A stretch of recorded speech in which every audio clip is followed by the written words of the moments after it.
சிதறும் காயை கேட்பது யாரு?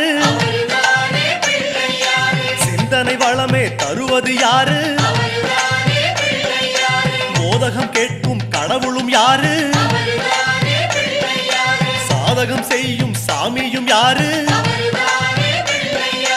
பாகும் பருப்பும் கேட்பது யாரு? மூன்று தமிழும் தருவது யாரு?